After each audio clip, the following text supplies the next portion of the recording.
Azért jöttünk, hogy beszélgessünk három számomra nagyon érdekes emberrel, akik közül az első Albert Fruzsi, aki szociológus, több mint 30 éve kutatja Magyarországon az emberi kapcsolatok alakulását, osztályvezető kutató professzor a család és társas kapcsolatok kutatási osztályon. Egy tapsot szeretnék kérni neki, köszönjük szépen! Hello! És itt van még az első Samunk, Cabán Samu, személyközpontú tanácsadó, viselkedéselemző, az Új Egyenlőség szerkesztője és doktorjelölt az ELTE-n. Samu! Hogy te, Samu? Kösz a tapsot! És akkor jöjjön Seres Samu, videós tartalomgyártó és szakkollégista. Hello!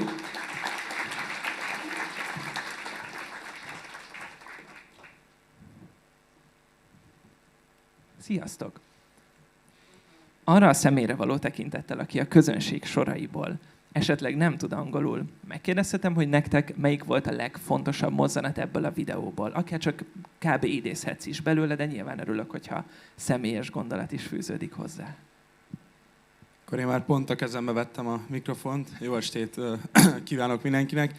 Nekem az szokott általában megnyugtató lenni az ilyen videókban, amikor mindig egy ilyen evolúciós, pszichós válasz van benne, vagy mindent vissza lehet. Tehát mindenre van egy evolúciós válaszunk, és ez tökre megnyugtató. És ettől mindig, amikor nem tudom, akár egy videóban, vagy bárhol bárki elmondja, mindig ilyen sokkal tudományosabban hangzik. És szerintem amúgy tökre kevesen csinálják, és nagyon hozzásegít ahhoz, hogy megértjük azt, hogy alapvetően azok a dolgok, amik most magányossá tesznek minket, vagy a fiatalabb generációkat, vagy a közösségi média, az egy nagyon-nagyon-nagyon rövid idő a történelemből, és egy exponenciális növekedés. És ahhoz, hogy ezeket az alapvető érzéseket és szorongásokat jobban kibontsuk, ahhoz egy ilyen jó kapaszkodó, szóval én ezt tudom belőle kiemelni.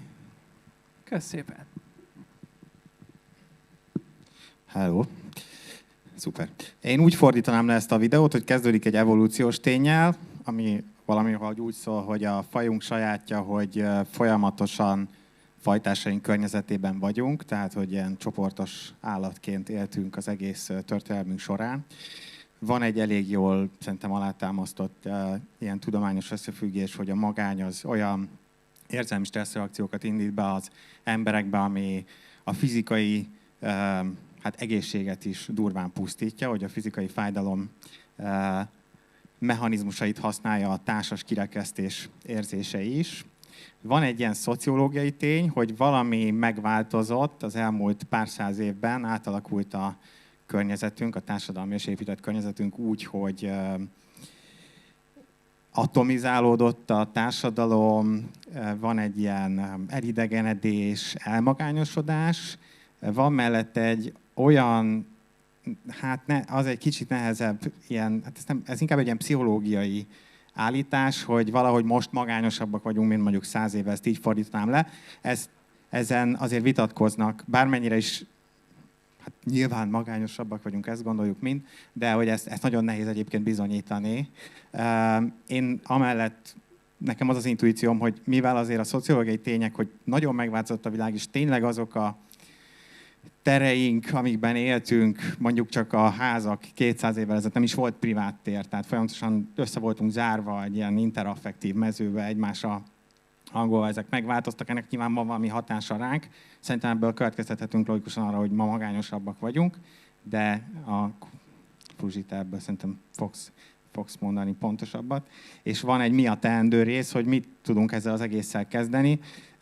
Ő itt szerintem ilyen egyéni kognitív pszichológiai megoldásokat javasolt, alapvetően azt, hogy át tudjuk keretezni az élményeinket, és meg tudjuk találni azokat a kognitív torzításokat, ami egy ilyen depresszív ciklusba kerülő embert általában jellemzik. De nagyon érdekes, mert a végén azt mondja, hogy hát gondolkozhatunk erről úgyis, mint egy ilyen egyéni pszichológiai jelenség, meg egy ilyen közegészségügyi válság. Itt van egy ellentmondás a videóban, mert a kettő szerintem ellentmond egymásnak. Ugye, ha ezek a társadalmi tények változása miatt magányosabbak az emberek, akkor nem biztos, hogy maguk meg tudják szüntetni ennek az okát, tehát akkor nem egyéni pszichológiai folyamatok formájában jelenik meg bennünk ez a magány, meg ez a negativizmus, meg stb. Egy csomó dolog, ami ehhez kapcsolódik, de közben meg nem igazán tudunk szerintem egyéni szinten harcolni vele, és szerintem erről fontos, hogy beszélgessünk, hogy hangsúlyos legyen, hogy nem csak az, hogy mi a diagnózisunk, hanem hogy mi a teendő, és arra szerintem több irányunk is van. Az egyénitől szerintem a hálózatkutatáson keresztül, ami össze tudja kapcsolni az egyénit a közösségével, és általános ilyen társadalmi dimenzióban is beszélhetünk, ami meg már igazából a politikának a kérdése. Hát akkor most eljövök, attól tartok. Igen. Bocsánat, kicsit beteg voltam a hétvégén, úgyhogy ennek még lehet lesznek nyomai. Most kicsit mást akartam mondani, de akkor azt most elmondom, mert nagyon ide kapcsolódik, ugye, hogy ez mennyire egy közegészségügyi probléma. Azt szerintem elég nagy sajtóvisszhangot kapott annó, hogy ugye Angliában már 2018-ban egy magányügyi minisztert, biztos vagy minisztert kineveztek, és 2021-ben Japánban is, sőt 2023 novemberében, tehát pont egy éve a WHO is csinált egy olyan bizottságot azzal a szexi névvel, hogy Commission on Social Connection, ami kimondottan a társas kapcsolatok támogatását próbálja rendszer szinten elősegíteni, tehát ez nagyon kapcsolódik ahhoz, amit mondtál. Amit én először akartam mondani, az kicsit ilyen fogalmi tisztázás is, de nagyon fontos, és itt jön bele az, hogy miért ülök én pont most itt egyébként. Tehát én a magánnyal konkrétan viszonylag kevesebbet foglalkoztam a elmúlt hosszú évtizedek során, de ugye itt az egyedüllétnek az érzete, meg a ténye, tehát az a being vagy feeling alone fogalmait azért kicsit érdemes szétszárazni, és ugye ezt a csomószor az újságokban is például az, hogy mennyi a magányosok száma mondjuk hú de megnőtt, ezt nagyon sokszor például azzal próbálják demonstrálni, hogy ugye egyre több az egyszemélyes háztartás, tehát egyre többen élnek egyedül. Ugye azért ez egy elég csúnya összemosás a két dolognak, mert ugye ezt valószínűleg mindenki tudja, kicsit belegondol, hogy lehet, hogy egyedül él valaki, de simán lehet, hogy nem magányos, tök nagy baráti köre van, normális családja, csak éppen nem egy háztartásban laknak, és bizony olyan is van, hogy az embernek akár még egy kívülről jónak tűnő párkapcsolata is van, ám de bár baromira egyedül érzi magát benne, tehát ugye ez a két, tehát a társas elszigetelődés és a magány, ugye ez két különböző dolog.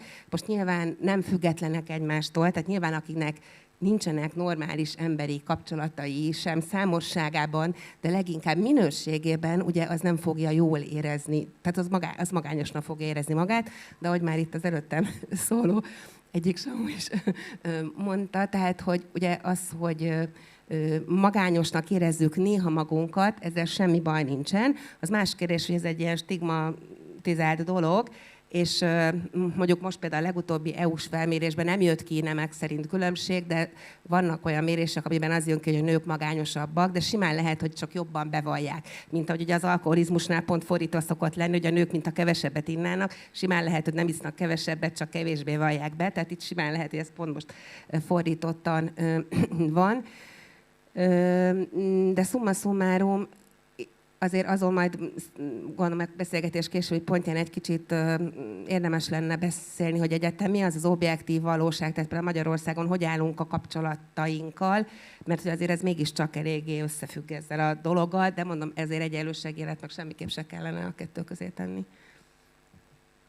És ha már megbélyegzés, akkor szerintetek miért ennyire nagy a megbélyegzés a magányosság körül? Hogyha ezt mindenki érzi, itt a közönség soraiban mindenki érezte az elmúlt 2-3 hónapban valószínűleg legalább egyszer, vagy akár jóval krónikusabban is. Miért van ez a nagy judgment?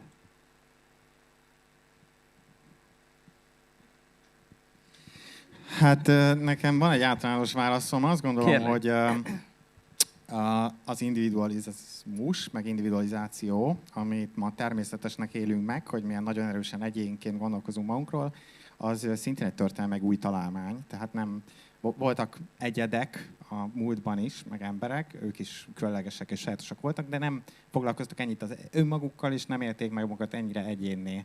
Ahogy valahogy a közösség szervezése is sokkal ilyen kollektívebb volt.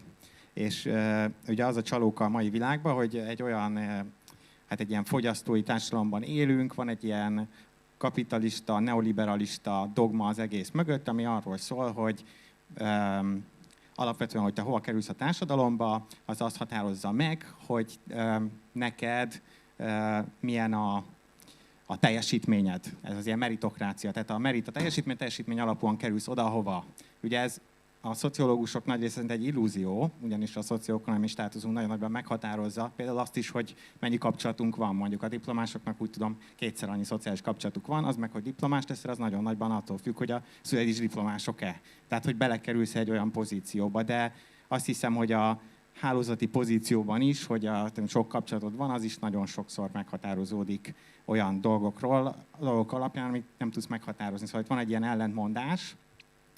Viszont onnantól kezdve, hogy ez a fő üzenet, amit kapunk folyamatosan, hiszen ez legitimálja a mai gazdasági rendszert, ezért ez átmegy a lelki dolgokba is. Tehát, hogyha én felelek mondjuk a gazdasági sikereimért és kudarcaimért, ugyanúgy ez átmegy a pszichológiába is egy kicsit, hogy én felelek a lelki sikereimért és kudarcaimért is. Ebben sajnos a pszichológia is egy kicsit ludas, hogy egy kicsit ilyen módon tekint az emberre. Ugye egyéni terápiás helyzetben próbáljuk a szenvedést, az embereknek a szenvedését feloldani, ami sokszor ugye társadalmi eredetű. Ez azonban ellentmondásba kerül. Természetesen a pszichológus segíteni próbál, meg ez még mindig jobb, mintha nem segítene. Neki a pszichológusnak ott van egy eszköze, ugye ezt a példát szoktak mondani, hogy történik egy baleset, és akkor igazából mindig ugyanott történik a baleset, lehet, hogy a közlekedési lámpát kéne kitenni, de amikor kijön a mentő, nyilván meg fogja próbálni megmenteni azt az embert. Ugyanezt csinálja a pszichológus.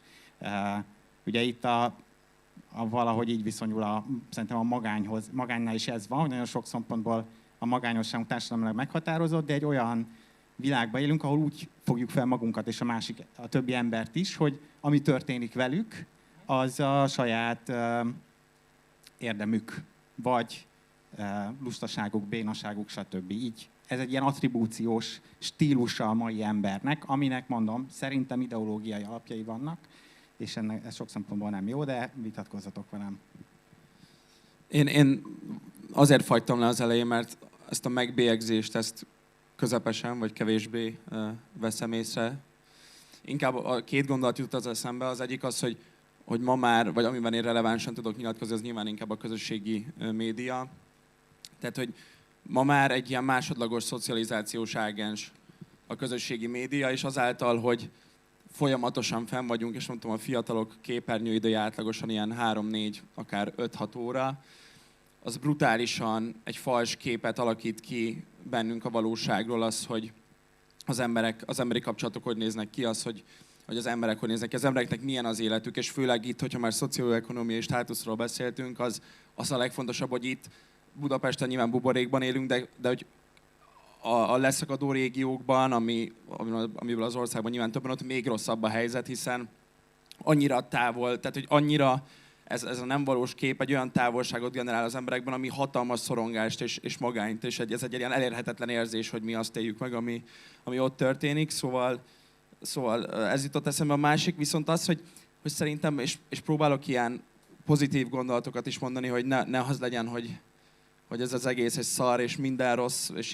így menjünk haza mindannyian. Szóval én azt látom, hogy inkább így és ebből is lehet, hogy vitatkozni fogunk, de az ilyen gaming kultúra, meg videójáték, meg közösségi média, az pont egy nagyon jó lehetőséget adott azoknak az embereknek, akik inkább szeretnek otthon maradni, és inkább kevésbé kapcsolódnak élőben, hanem kapcsolódnak az online felületeken, ami szerintem vagy nekem legalábbis az a tapasztalatom, hogy egy iszonyatosan jó és értékes kapcsolódást teremthet. Szóval, hogy pozitív és negatív oldalról, vagy nem tudom, nekem ezek ugranak be.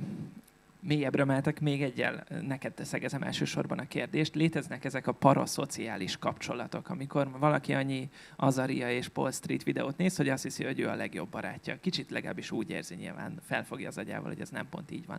Szerinted ez most hogyan hat az embereknek az elszigeteltség érzetére? Hogyan befolyásolja? Rengeteg influencerrel és zenésszel kötődnek manapság így az emberek. Magyarországon, külföldön egyaránt.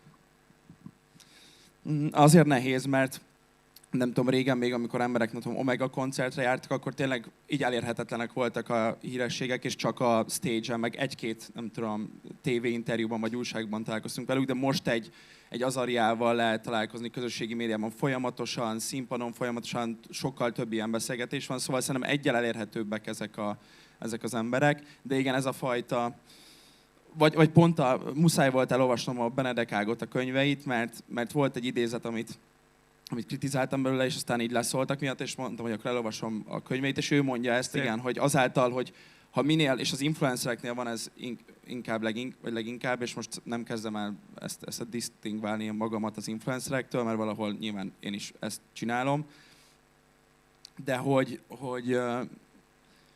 az történik, hogy azáltal nyilván, hogy amit a Benedek Ágota csinál a könyveiben, és az influencerek a médiában, hogy mindent megmutatunk, és tényleg olyan egyes influencereknek a videós kultúrája, hogy minthogyha én mellette lennék, és vele élném az életemet.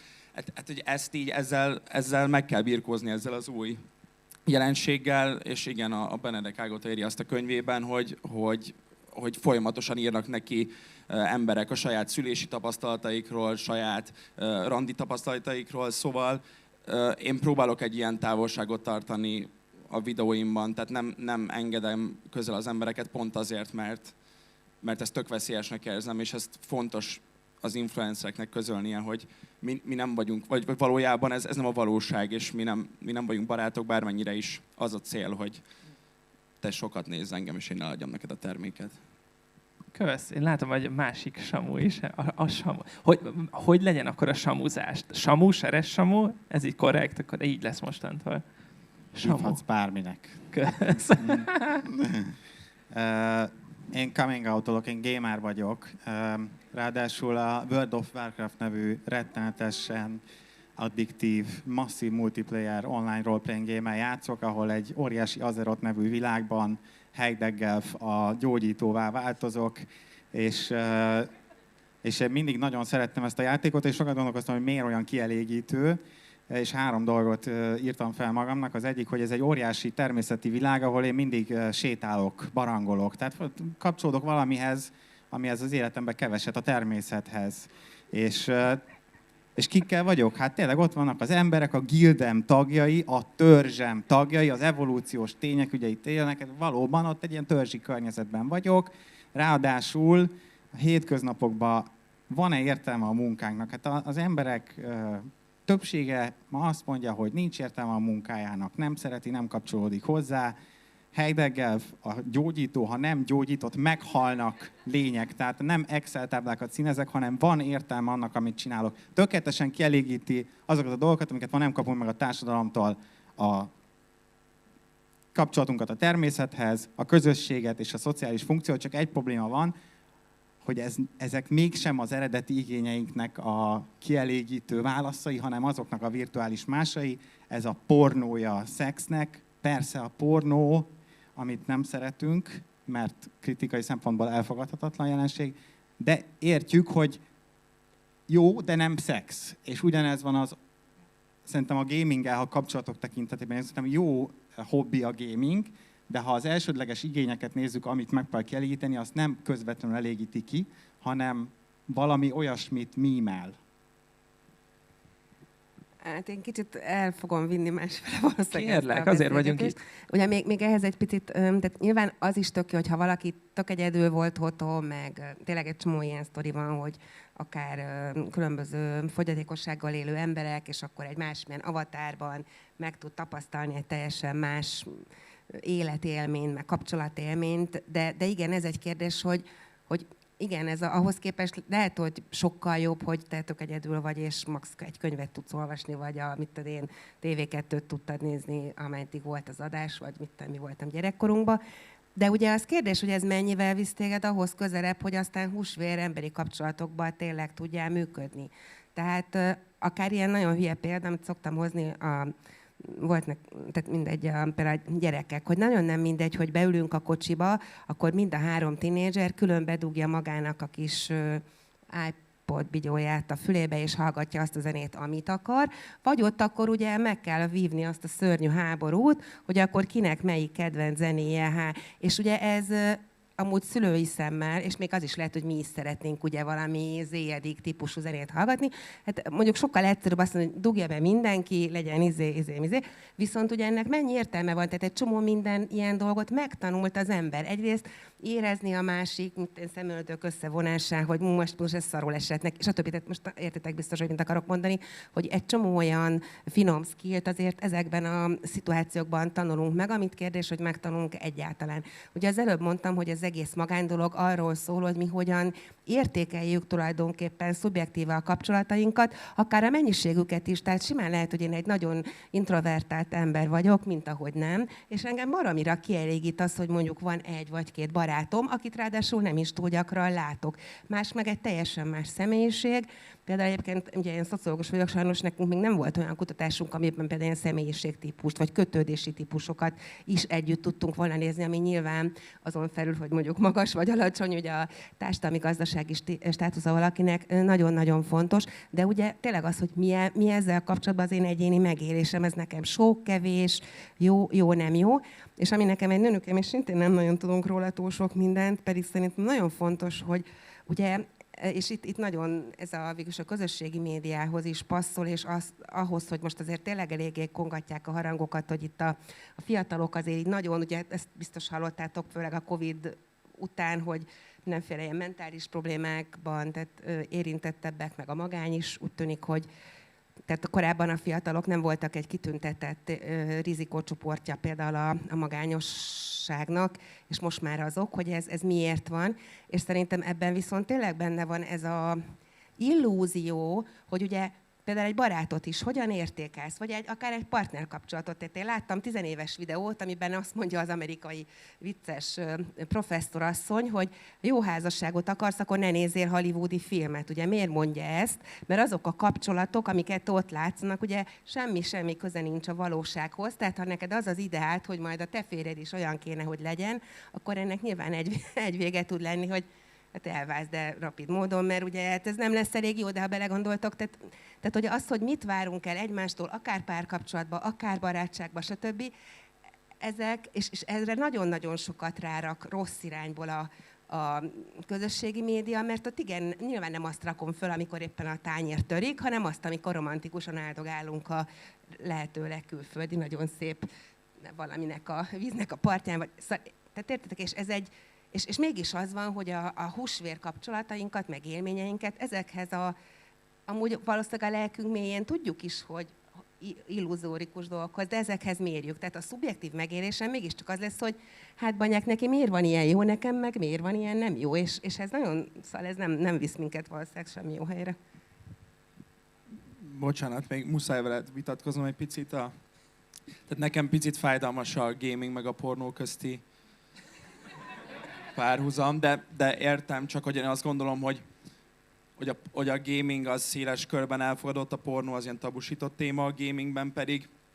Tehát az valóság, hogy én nem vovoztam, mondjuk loloztam, vagy az valóság, amikor ott együtti elfoglaltok valamit, vagy megöltök valamit, most ez nem annyira PC, de hogy az ott megtörténik, és közben ott szerintem megbeszélitek egymással azt, hogy veletek mi történik, és nekem nagyon sok olyan élményem van, és nagyon sok olyan élményről hallok, hogy vagy akár van olyan tapasztalatom is a szakkoliból, amikor fiatalabb embereket vettünk fel, valakihez oda mentem, aki nem tudott annyira kapcsolódni másokhoz, és akkor mondta, hogy játszunk egy FIFA meccset, és akkor leültünk egymás mellé, és ott beindult a beszélgetés, mert ha van az egy kapocs, és ott elkezdődik a beszélgetés, a pornó meg egyedül történik, titokban történik, általában.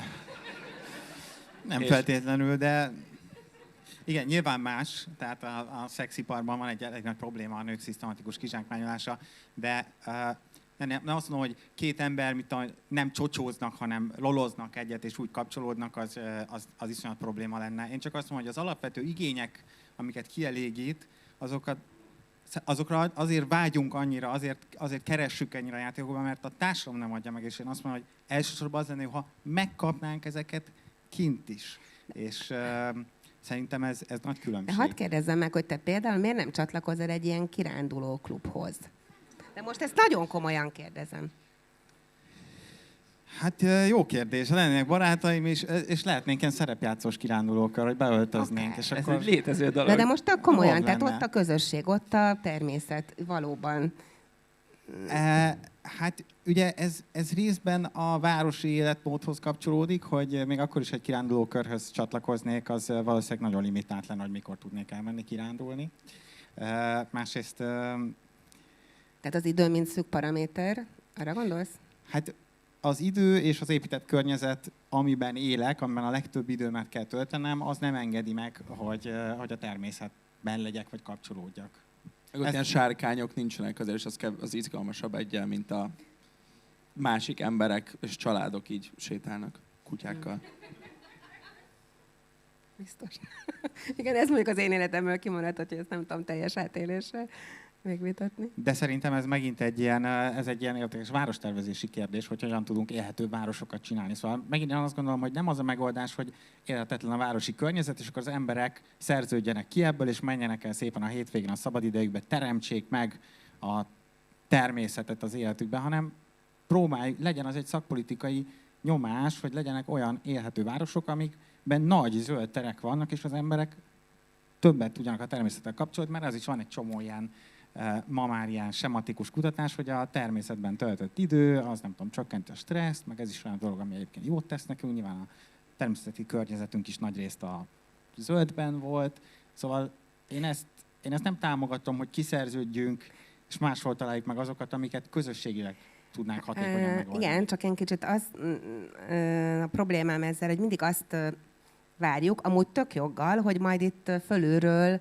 mint poliszik, és valóban így lehetne a legnagyobb hatást elérni, hogy szépen nagy rendszerekbe, úgy, mint oktatás, stb. Tehát az oktatási rendszerben is sok olyan dolgot tudnék mondani, ami mondjuk elősegíteni az embereknek, akár ugye a nagyon különböző helyzetű diákoknak mondjuk a egymáshoz való kapcsolódását, aminek rettenetesen sokfajta társadalmi előnye tudna lenni, de ugyanakkor azért mégis nekünk is van egyfajta felelősségünk, vagy van egyfajta kicsi játszóterünk. Tehát most én például nagy örömmel láttam a Veszprémben, lakom éppen pár éve, és ott egy ilyen lakóparki új háznak az aljába egyszer csak megjelent egy pad, amit a lakók vettek, és akkor a nénikék ott szépen azon ottan, mint annó a faluban, az utcán, ott szépen, értitek? És akkor tényleg az, hogy ebben teljesen igazad van, hogy a térszervezés, meg ilyesmi, tehát az alkalom szüli a tolvajt mondás, az azért ezekre is tényleg rettentő módon igaz, hogy igen, akkor azért ott csak megállnak,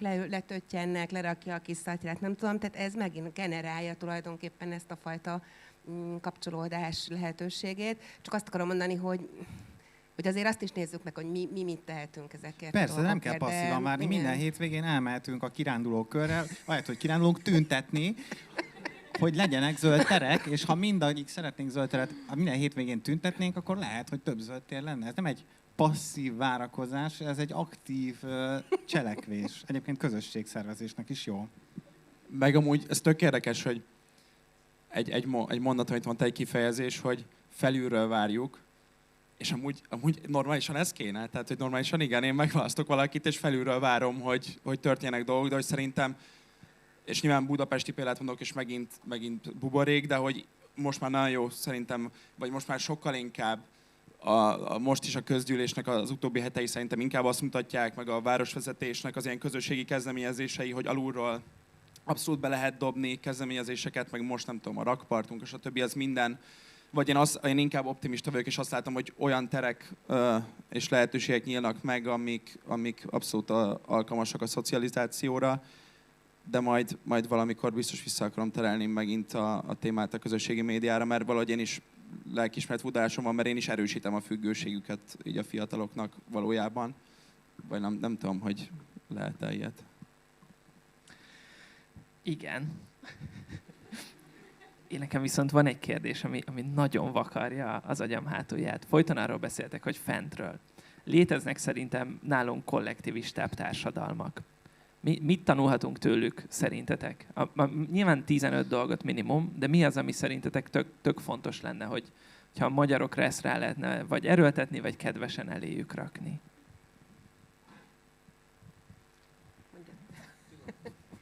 Nem, mert kicsit még azon gondolkodtam, amit az előbb is végül is kérdeztél, tehát hogy ugye mit tehetnénk azért, hogy több kapcsolatunk legyen, meg jobb kapcsolataink legyenek, mert ugye ha már én ugye, mint szociológus, így az egész magyar felnőtt társadalmat nézem, akkor azért egy eléggé kapcsolathiányos társadalomnak a képe világlik ki belőle, amiben egyébként nagyon nagy változások voltak, tehát mondjuk a 90-es évek végén még, ha megkérdezte az embereket, hogy mondjuk bizalmas dolgaikról kivel beszélgetnek, akkor leginkább a nagyon szoros családi kapcsolataikat emlegették, most meg már sokkal inkább például a barátaikat emlegetik, és egy picit több embert is emlegetnek. Ebben egyébként a Covid azért hozott egy kis visszafordulást, de hogy mi... Visszafordulást, bocsánat, közök úgy, hogy ismét fele, a család. Ismét a család fele, igen.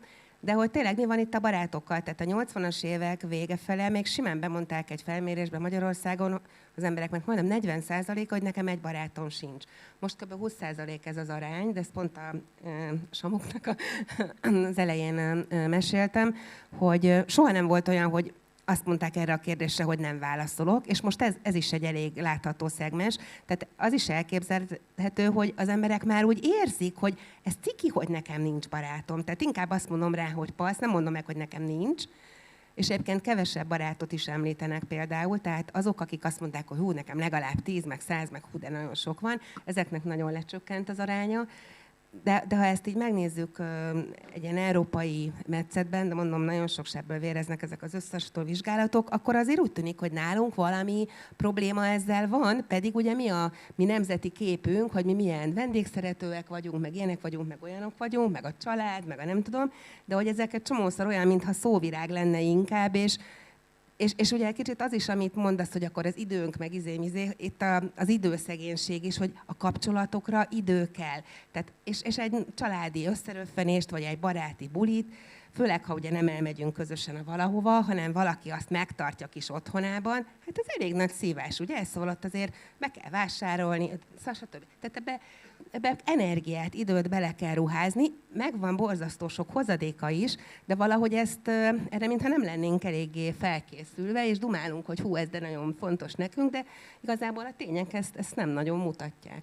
És persze most megint valószínűleg, akik itt ülünk, vagy ültök, ez a viszonylag magasan kvalifikált, viszonylag jó helyzetű, városi, zömében valószínűleg magasabban is végzett, vagy ezt mondtam is már, réteg. Ugye ez azért a társadalomnak ilyen szempontból, hogy mondtátok is, a lehető legkapcsolatgazdagabb, és ilyen szempontból is legelőnyösebb helyzetbe levő része.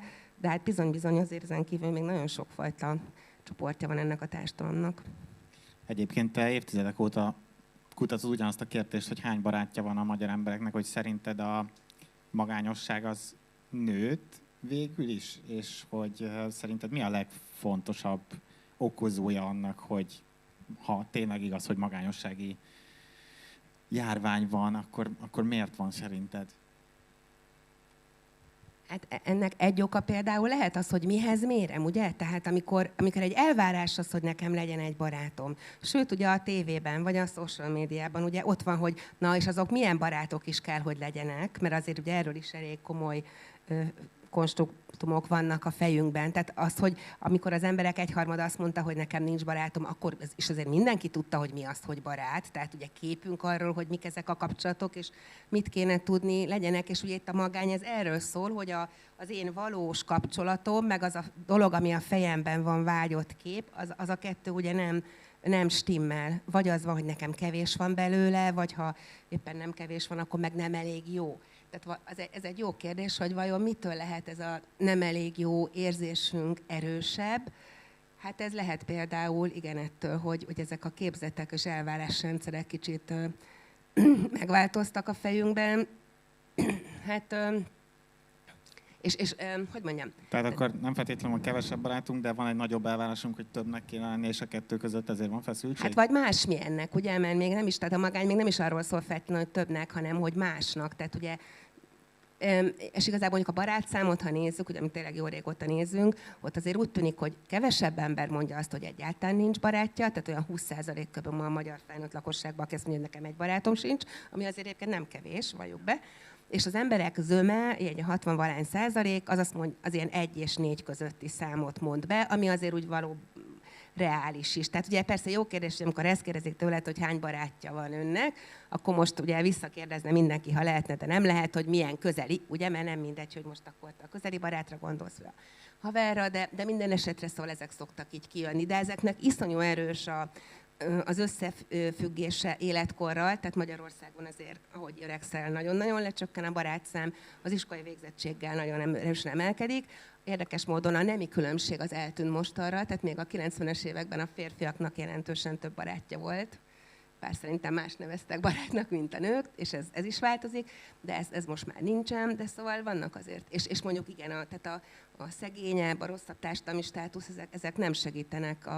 És igazából vicces, hogy nem csak a barátokkal se, hanem a családi kapcsolatoknak a száma és a minősége is, ugye, ahol nagyon komoly anyagi megélhetési problémák vannak, ott bizony ezek is sokkal rosszabbul működnek.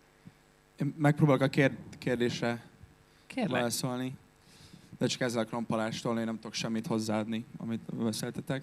Szóval, hogy nekem így erről a fajta kollektivizmusról itt dél-amerikai országok, meg mediterrán európai országok jutnak eszembe, ahol inkább így a vallás az, ami összehozza az embereket, és ami egy folyamatos program, és ami segíti így az elszigetelődés elleni harcot talán. Vagy azok nem tudom, ez az első sztereotípia, ezek a hosszú olasz ebédek, meg vacsorák, de valószínűleg valójában tényleg ez a kulcs. Meg hát itthon, addig, ameddig a társadalom többségének valójában a megélhetésért, meg így heti szinten kell küzdeni, vagy ilyen Maslow piramis szinten, addig teljesen mindegy magányról beszélni. Azért, mert nem jut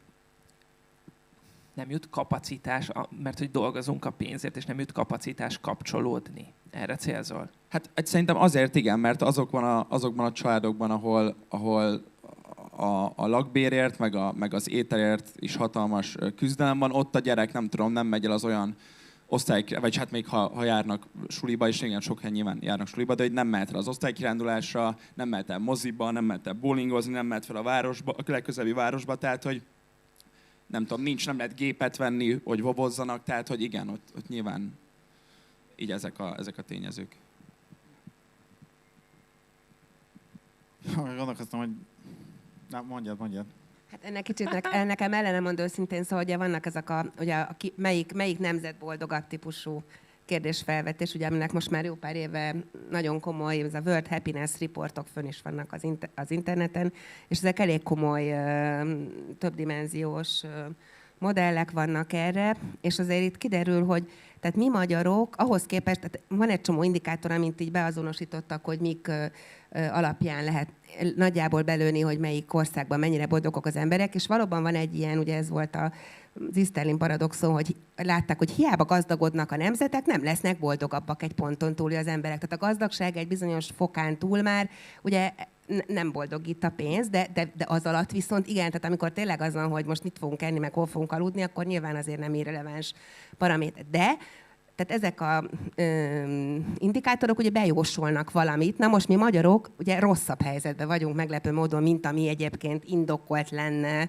annak alapján, hogy ezek a paraméterek ugye hova dobnának minket ezeken a virtuális terekben. De vannak ugye kultúrák, például ott ezek a karibi térség jó pár országa, akik szegények, mint a fene, de nagyon jól vannak ebben. Tehát és az igazából a titok nyitja, és hát mit akkor erre ugye nyilván a nagyon sztereotipikus válasz, hogy azok ott táncolnak a napsütésben, és nem tudom micsoda.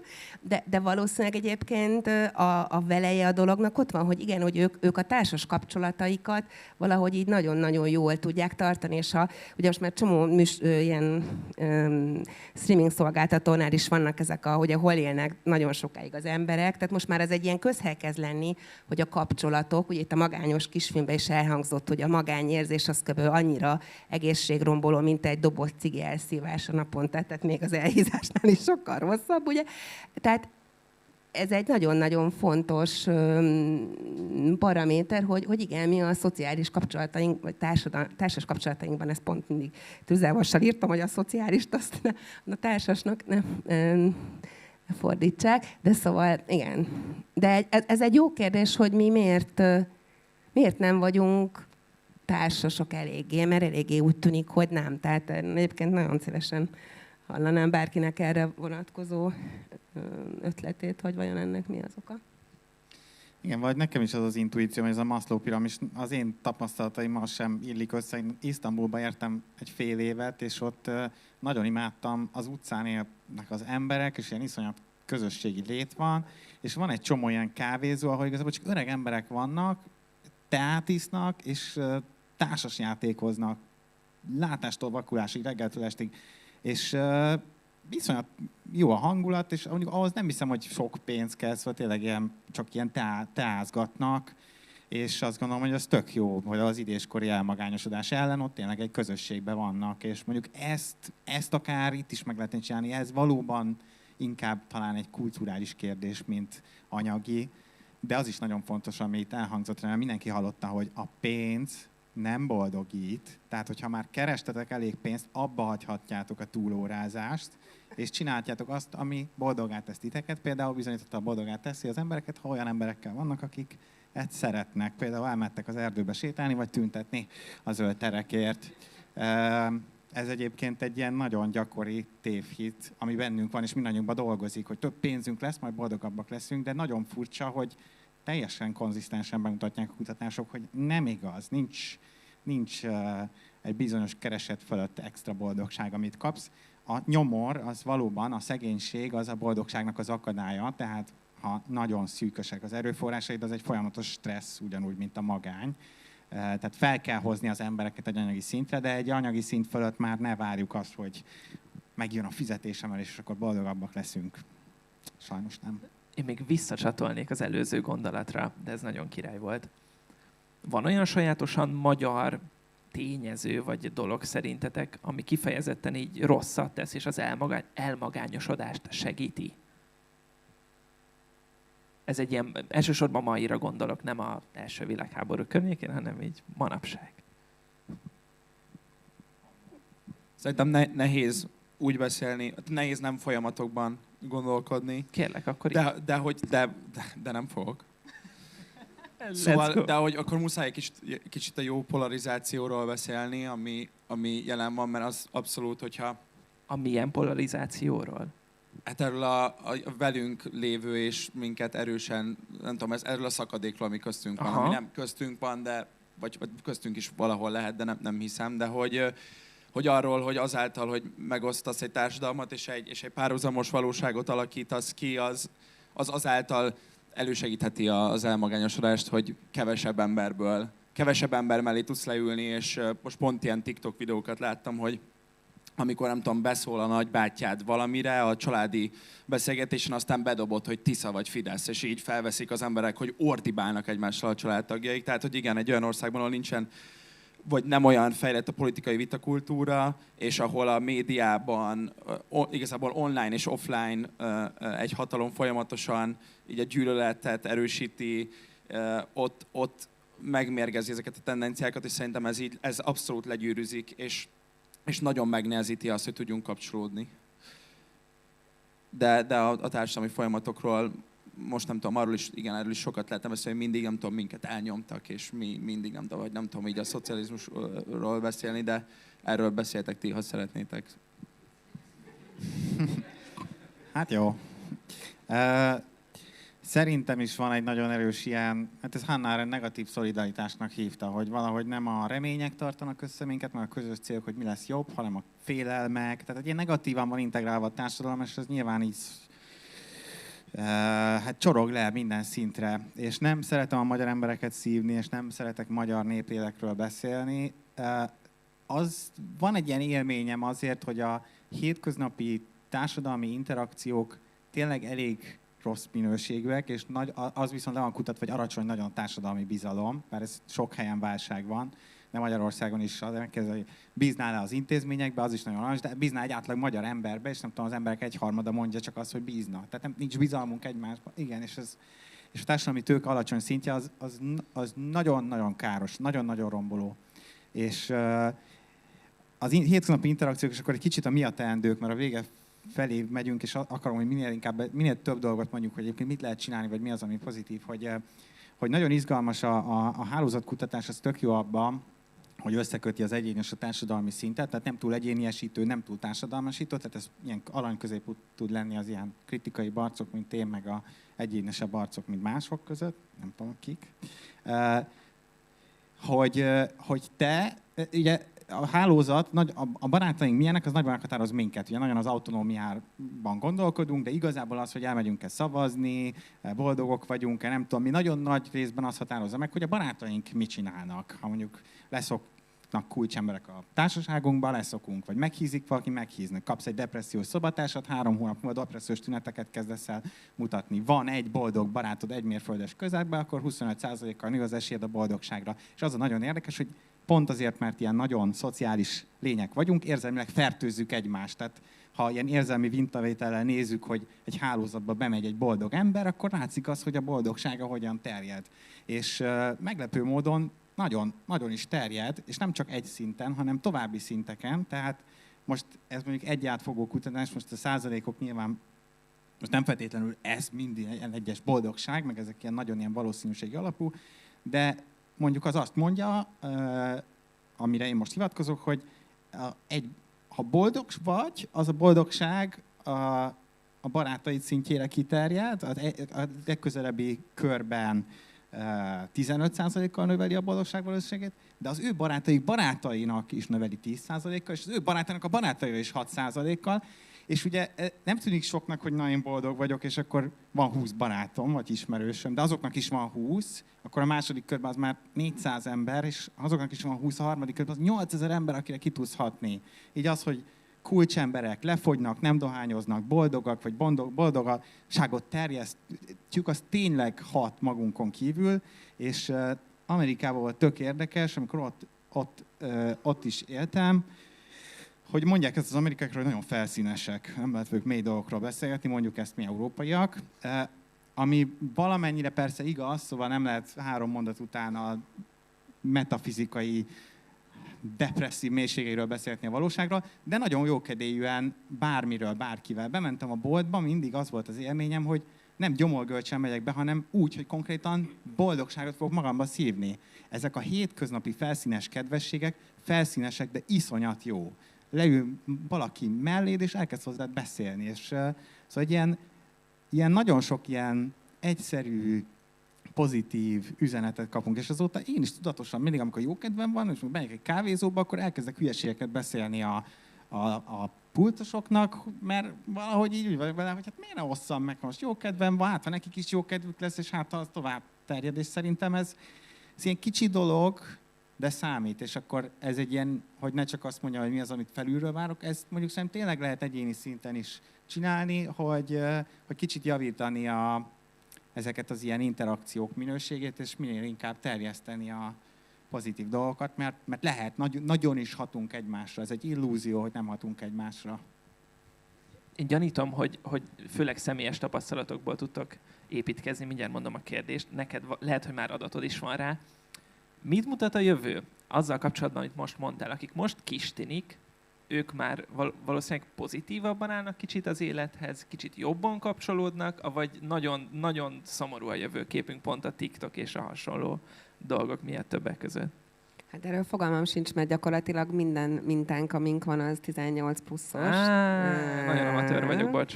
Hát és ráadásul a manapság iskolakutatást csinálni, az a lehetetlennel eléggé határos.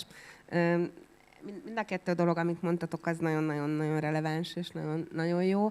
Ugye, ha azért a rendszerváltás előttre gondolunk, azért az egész fortélyos félelem igazgat típusú, senkibe se lehet megbízni, ki fog besúgni, azért ez biztos nem tett jót, és azért pont a manapság is látjuk, hogy azért nem volt az olyan messze, tehát ez a pár évtizeddel ezelőtti mindennapi zsigeri reakciók azért elég hamar, most is azért elég látványosan fel tudják a fejüket ütni, és az egy fontos dolog, hogy mondjuk a rendszerváltás előtti magyar barátságoknak egy nagyon-nagyon fontos és többi vizsgált országtól eltérő jellemvonása volt, hogy nagyon instrumentális jellegűek voltak, tehát mi azért barátkoztunk, hogy mire lesz ez nekem jó, tehát mire tudom én azt használni, ugye házépítés, kolbászszerzés, banánizé, nem tudom micsoda. Igen, míg más országokban, mondjuk mi voltunk az egyetlen, ez 87-ben az ISSP vizsgálatnak volt egy fordulója, csak mi voltunk kelet-európai ország amúgy benne, de a másik országokban a barátok inkább ilyen érzelmi támogató funkcióval bírtak már akkor is. És akkor, amit mondtok, egyrészt tényleg ez azt szerintem is katasztrofális politikai megosztottság, tehát hogy ennyire a legközelebbi családi kapcsolatokat is tulajdonképpen elementáris erővel tudja ugye szétrobbantani. Erről ugye film is volt még az előző Orbán kormány ideje alatt, nem tudom, emlékeztek. Mindegy.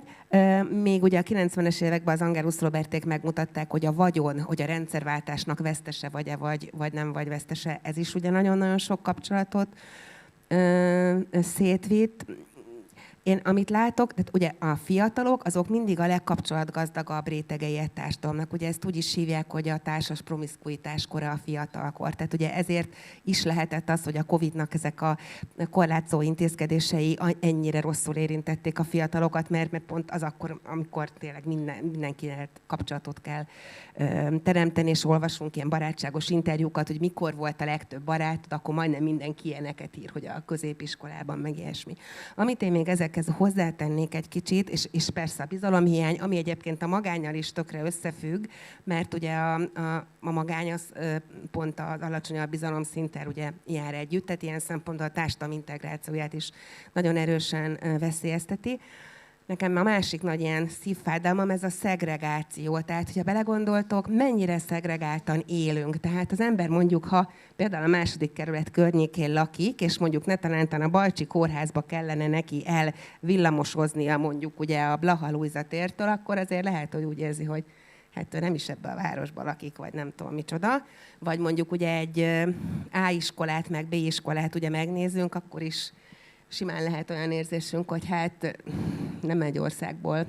Na szóval, hogy ezek nagyon-nagyon nem segítenek abba, hogy az emberek, igen, bármilyen módon is szolidárisak tudjanak lenni egymásról, mert semmit nem tudunk a másik élethelyzetben levő emberekről. Tehát, és ugye ezek a folyamatok, ezek nem csak ilyen Budapest méretű óriási városban működnek, hanem tényleg egy pici faluban is, olyankor a tehetősebb, jobb helyzetű családok úgy elviszik onnan a szomszédfaluba a gyerekeket, mint a szélvihar. Tehát, és ugye amikor ott a csomó kutatás, hogy nem csak annak a szerencsétlen, nagyon rossz helyzetű roma gyereknek szuper, hogy van egy középosztálybeli barátja, mert sokkal nagyobb eséllyel fogja mondjuk elvégezni a középiskolát, hanem aki fölül van, ugye annak is jó, hogy lát valamit, és mi nekünk volt egy vizsgálatunk, ahol ilyen gyenge kötéseket nézegettünk, kicsit ezek, amikről beszélsz, hogy bemész a kávézóba, és mostanában kezd arról szó lenni a szakirodalomban, hogy nem csak ezek a nagyon szoros családi meg baráti kapcsolatok számítanak a jól létben, hanem ezek a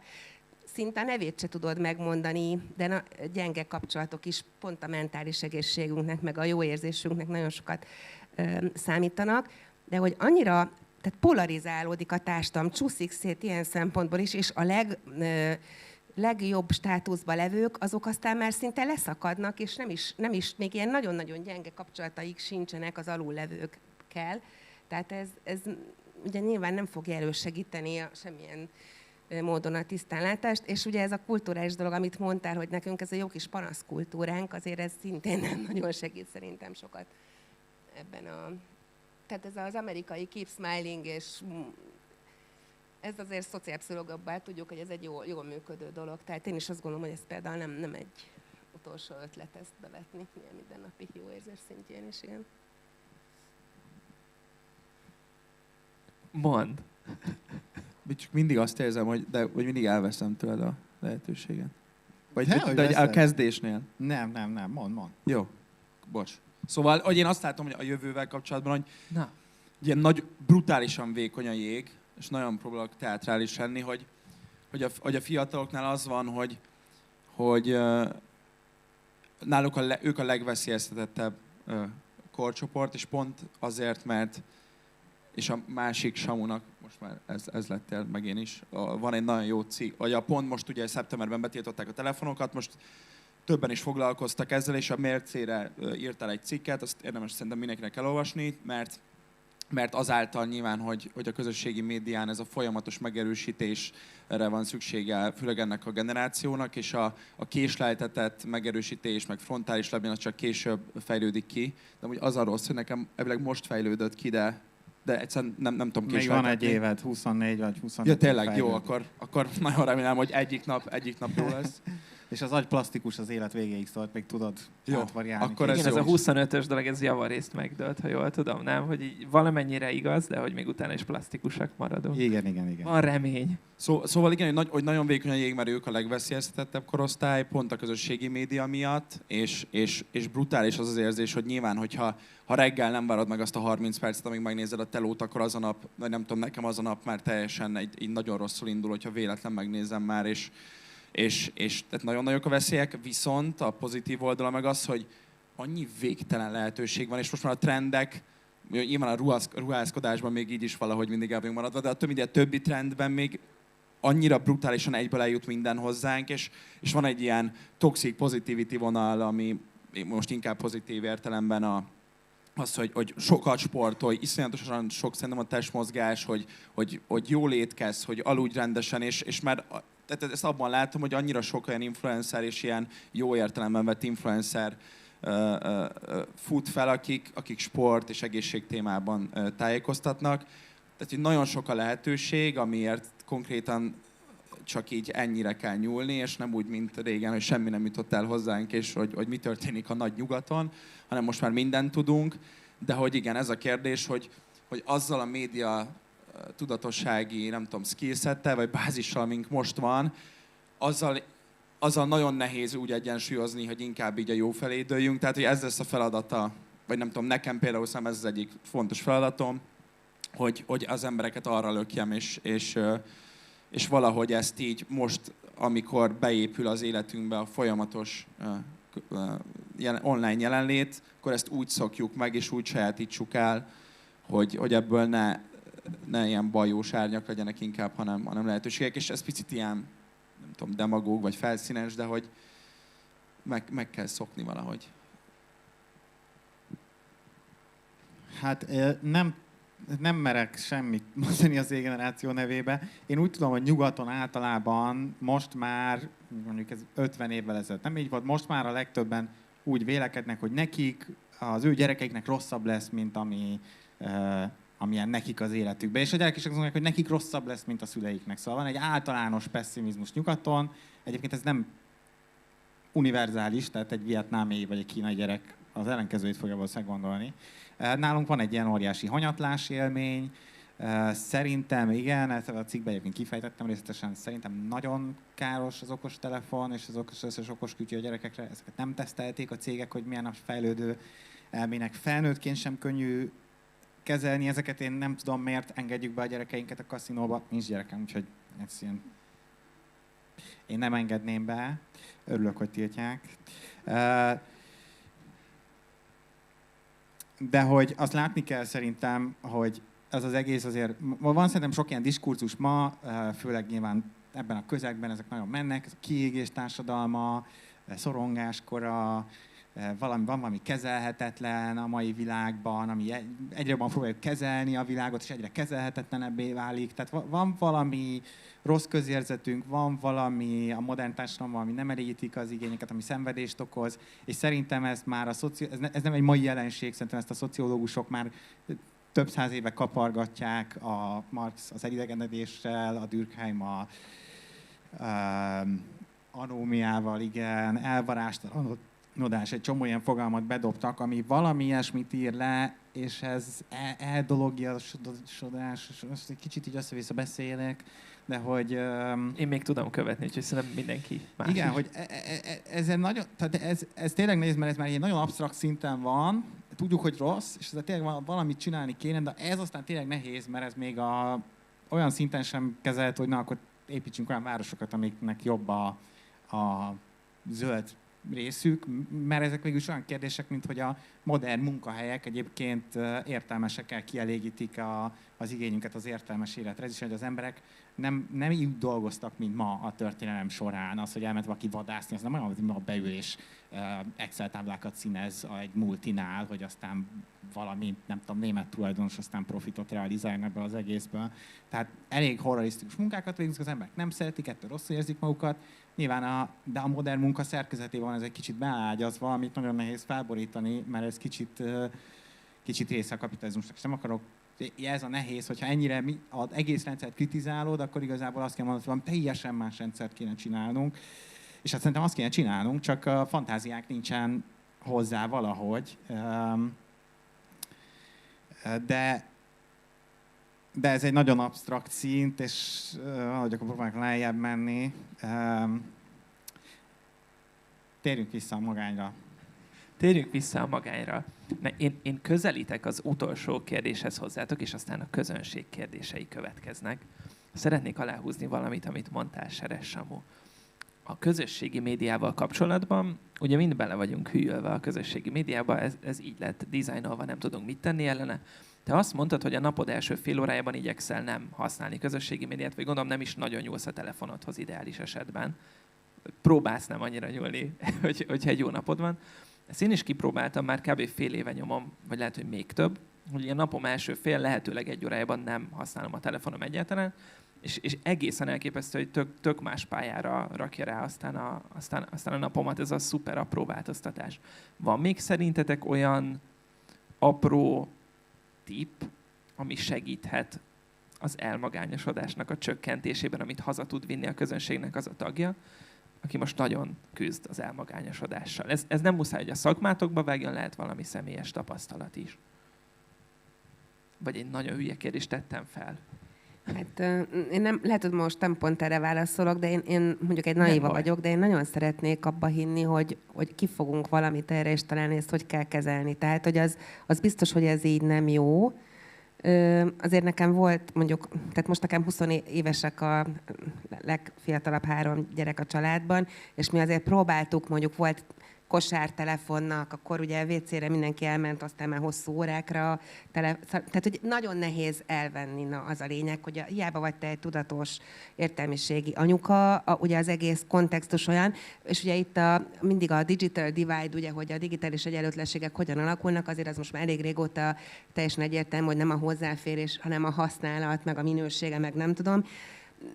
Szerintem, mint ahogy azért most már azért a nyugat-európai kollégák azért úgy fejezik be az e-mailjüket, hogy igaz, most vasárnap van, de nem várom, hogy hétfő munkaidő előtte válaszolj nekem, ugye? Persze attól még van, amire nem kellett volna megnéznem, mert tök ideges vagyok, stb. De lehet, hogy lassan eljutok én is, hogy nem nyitom ki a kompjúteremet mondjuk szombat-vasárnap, vagy nem tudom.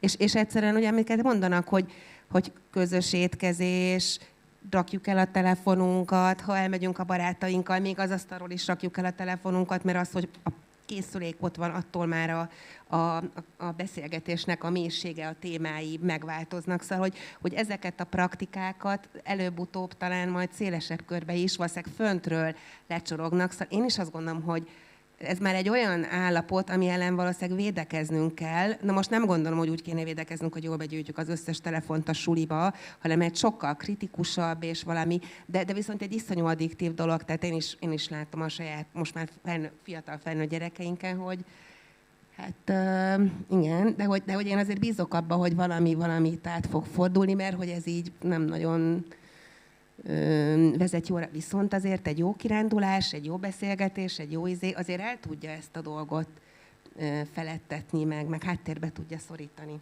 Tehát, hogy szerintem így tudatosan kell arra törekedni, hogy ez ne tudjon minket megenni, mert egyébként megesz. Hát én 2 javaslatom van, ugye az első gyorsan letudjuk, elmegy a parlament elé és tüntet, hogy legyen magánegészségügyi minisztérium. Aztán, amit nekem a kedvenc pszichológusom Carl Rogers, és ő a személyközpontú pszichológia atya, és egy forradalmi dolgot mondott a mai kultúrában, mégpedig azt, hogy figyeljünk egymásra. És nagyon egyszerű dolgokat mond, az, hogy az embereket igazából szerinte az betegíti meg, hogy ahogy kapcsolódunk egymáshoz, hogy nem adjuk meg egymásnak a feltétlenül nélküli szeretetet, nem vagyunk kongruensek, hitelesek, és nem fogadjuk el feltétel nélkül a másikat.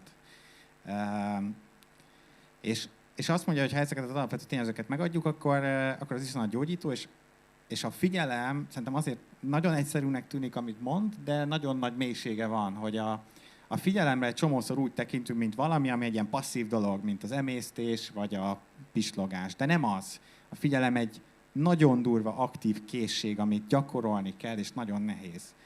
Az emberekre való figyelem iszonyat erővel bír, tehát iszonyat élményeket tudsz kapni, iszonyat felszabadító tud lenni. Ha figyelsz a másikra, meglepő módon azt fogod észrevenni, hogy ő is elkezd majd figyelni rád, tehát abszolút megnyitja az embereket.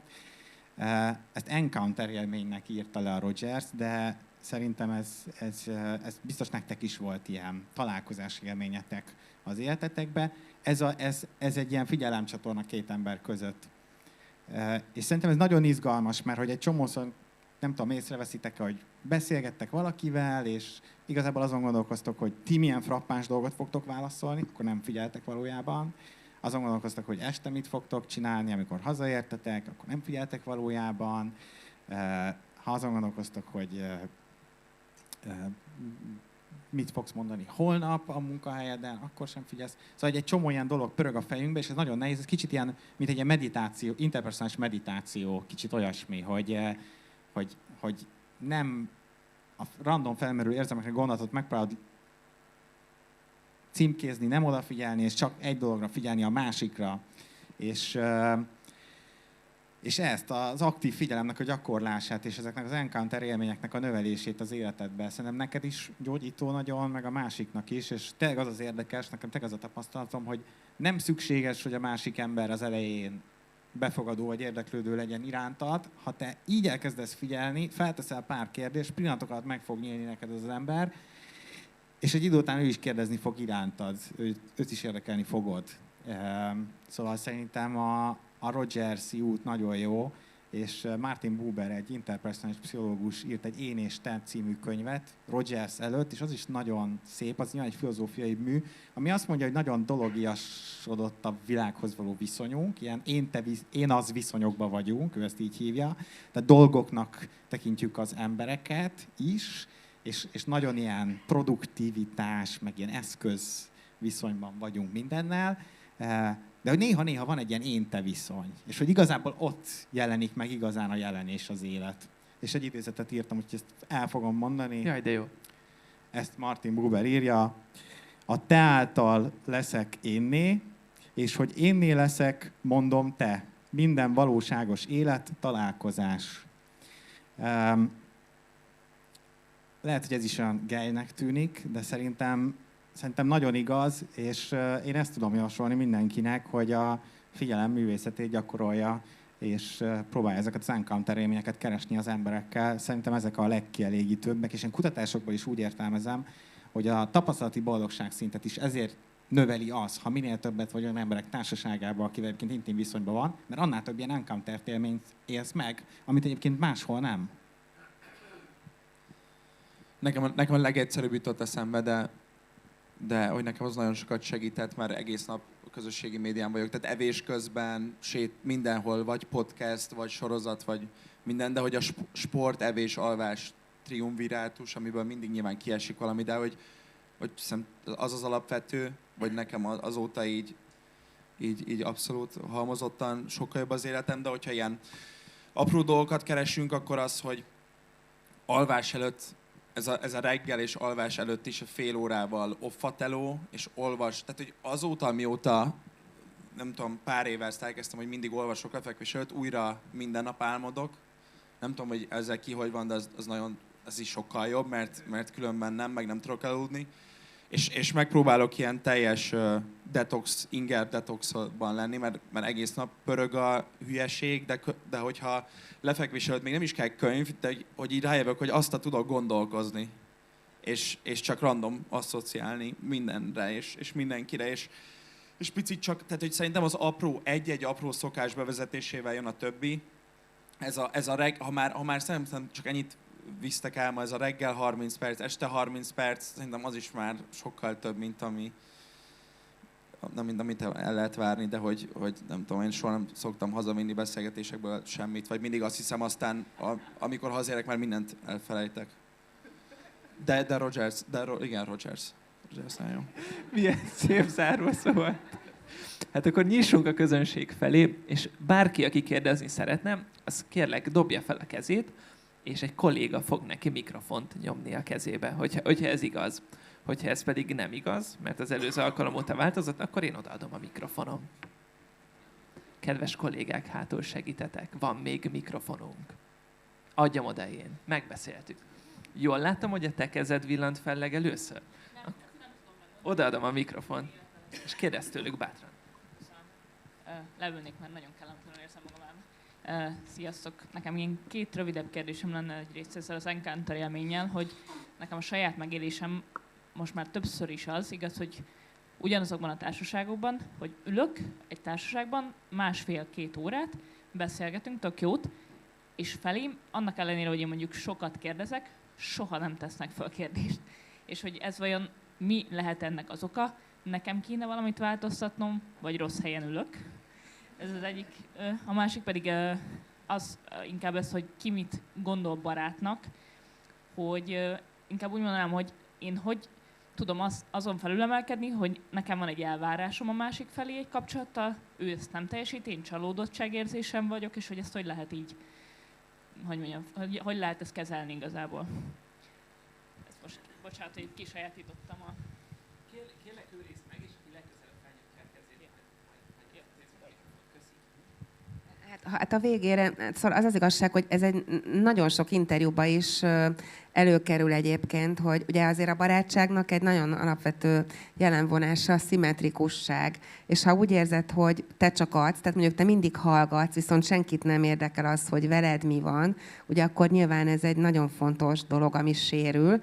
Hát én első körben megpróbálnám azt, hogy ezt így megbeszélni, ha ezek tényleg valamilyen szinten azt gondolom, hogy a barátaim, hogy hát figyeljetek, ez nekem így nem nagyon jó, és most, mert simán lehet, hogy szóval tényleg az van, hogy ennyire arra vagyunk így rá, vagy mindenkiből akkor ömlik a nem tudom, és szóval, hogy ez nem egy egyedi panaszna, ahogy látom, viszont ha ez a megbeszélés így nem tud semmi pozitív végkifejlethez hozzájárulni, akkor tényleg lehet, hogy érdemes megpróbálni tovább keresgélni jó barátokat, mert tényleg én is azt gondolom, hogy ezért ez egy kölcsönös dolog kell, hogy legyen. Tehát nyilván van olyan, hogy valami szarvihar van, már bocsánatot kívánok, és tényleg az van, hogy igen, akkor most én hallgattam egész este, de hogy hosszabb távon azért ezeknek a dolgoknak ki kell egyenlítődnie, én azt gondolom egy barátságban, igen. Köszönöm. Szerintem is tematizált mindenképpen. Nekem is van egy olyan élményem, hogy sokat kérdezek, és akkor tényleg néha visszajön, hogy mindig kérdezgetsz, aztán te meg nem árulsz el magadról semmit, és mondom, hogy kérdezz meg, szóval, hogy így nem minden embernek triviális, hogy kérdezniük kell, és erre megpróbáltad rászoktatni a barátaidat. Nekem csak egy mondat, hogy én megpróbáltam rászoktatni a barátaimat, meg apukámat. Sehol sem sikerült. És ez a tehát az, hogy, és akkor nyilván a barátaidnál megpróbálod egyszer, akkor egy picit, egy hétig ott van, vagy 2, inkább 1,5, és utána eltűnik újra. És akkor megint megpróbálod megint, és szerintem így utána így csá. Vagy nem tudom, ez lehet drasztikus, de én így elengedtem. Hozzáltam először kezdett a kapcsolódás jegyében, megkérdetek, hogy Természetesen. ezt a jót Csak addig, amíg nem jön a kérdés, tehát hogy azért ez egy tanulási folyamat, és lehet, hogy most az van, hogy az lett az alapparadigma, ami egyébként ki a barátod definíciónál is jön be, hogy én mit kaphatok, álljon mindig a rendelkezésre, mindig lehessen rá számítani, tehát mindig ezek vannak, hogy én mit kapok attól a kapcsolattól, és nagyon-nagyon kisebbségben vannak azok a típusú definíciós töredékek, hogy akkor én mit adok, hogy nem csak én tudom őt felébreszteni hajnali 2-kor, hanem ő is engem, jó? Szóval tehát van valószínűleg egy ilyen, eleve egy ilyen torzulás már a társadalomban. Hogy én ugye vidéki vagyok, és onnan jöttem fel a fővárosba, ezért van egy otthoni társaságom is, baráti társaság, meg ugye nyilván a család, meg van egy ugye fővárosi.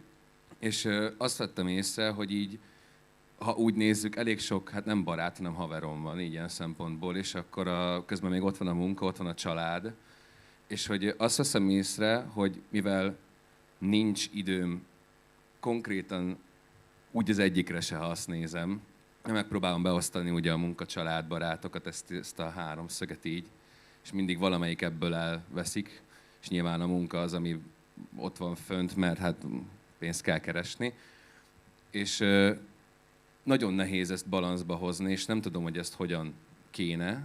A másik meg az, hogy közben meg ugye ők elvárják azt, hogy nem is elvárják, de látszik az, hogy online legyek mindig, miközben én próbálom ezt ugye lejjebb szorítani, és így ez a balansz így valahogy elveszik, és nem tudom, hogy ezt így hogy lehetne megoldani.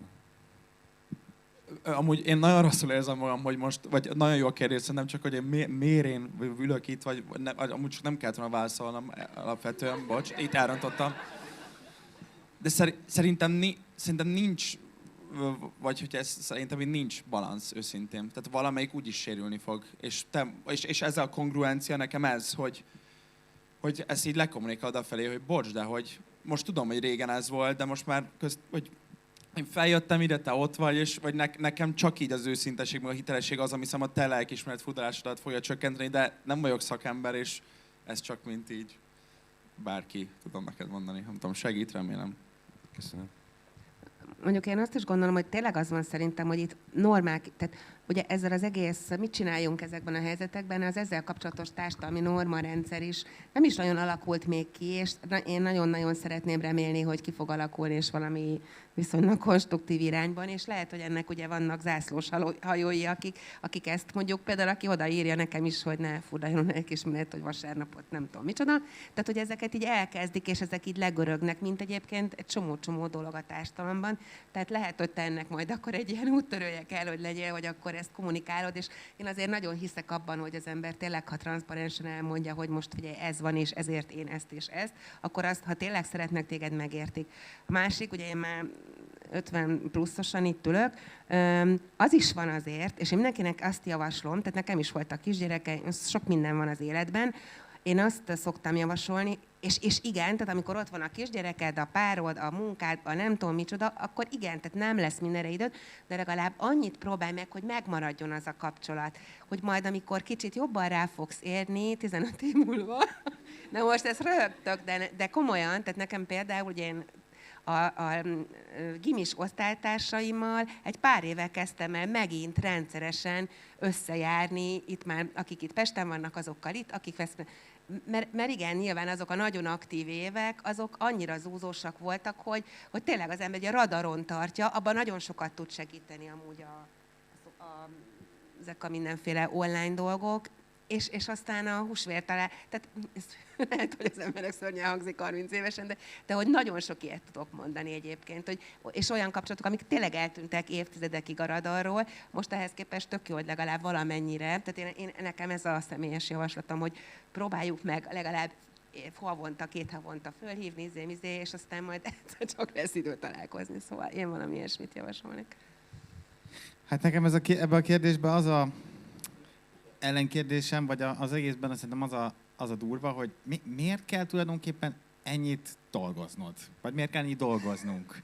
És ugye van ez a Kurzgesagt, ugye Kurzarbeit, rövidített munkaidő. Miért kell 40 órát dolgozni? Hol van ez megírva? Ugye 100 évvel ezelőtt a közgazdászok a 20-as, 30-as években mondták, hogy a technológiai fejlődés, a termelékenység olyan gyorsan nő, az unokáinknak már heti 4 órát kell dolgoznia.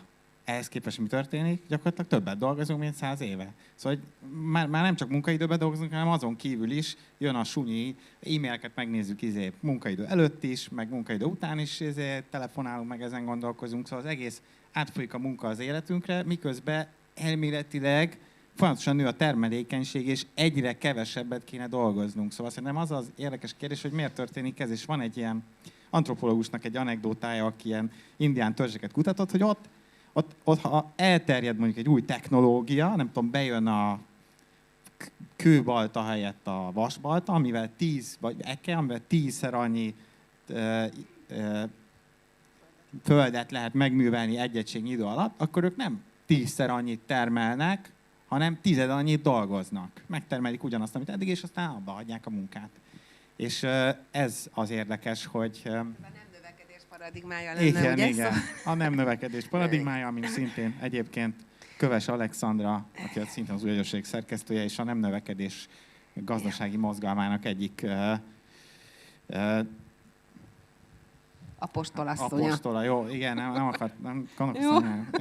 És a Corvinuson ezzel foglalkozik. Ők ezen törik a fejüket, hogy például hogyan lehetne egy olyan gazdasági modellt kialakítani, ami nem növekedés alapú, és talán megindítja ezt a ilyen rákszerű növekedést, amivel így a bolygót is elpusztítjuk, meg a szabadidőnket is.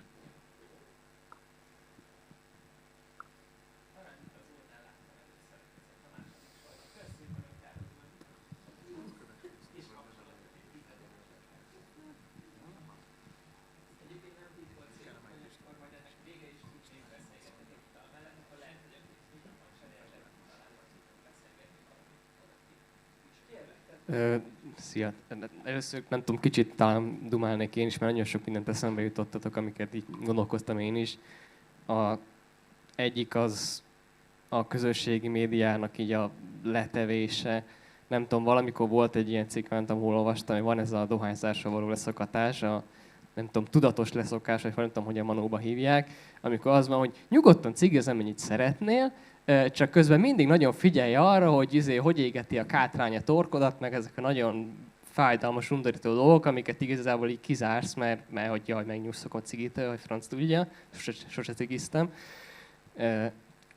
Hogy nem tudom, az én meglátásom szerint ez egy picit alkalmazható a közösségi médiára, hogy ha így eszébe jut néha az embernek, hogy pörgeti a nem tudom melyik alkalmazást, hogy igazából most én itt ülök és testpedek, és talán kicsit a legközelebbi érzés az, amikor a szerencsétlen emberek így a Matrixba, nem tudom, kis kádba, a nyálkába, a tüskés dugóval a tarkójukba.